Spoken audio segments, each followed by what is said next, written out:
দেখো সবাই, এই ঠান্ডার রাতে একটু চিকেন কষা দিয়ে গরম ভাত খেতে খুব ভালো লাগে।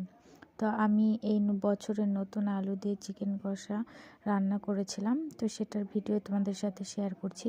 এখানে রয়েছে 1 কিলো চিকেন, তার ভিতরে আদা রসুন পেঁয়াজ সব বাটা দিয়ে ভালো করে মেখে নিতে হবে। এখানে মা দিয়ে দিচ্ছিল হলুদ লবণ তোমরা স্বাদ অনুযায়ী দিবে। তো এখানে ঝালটাও তোমরা তোমাদের মতো দিতে পারো। তো এখানে দিচ্ছিল খাঁটি সর্ষের তেল, কাঠের উনুনে খাঁটি সর্ষের তেল দিয়ে কষা মাংস রান্না, উফ কি টেস্ট। তো এখানে দিয়েছিলাম কয়েকটা রসুন, তারপরে দিয়েছিলাম এখানে থেতো করা রসুন পেঁয়াজ।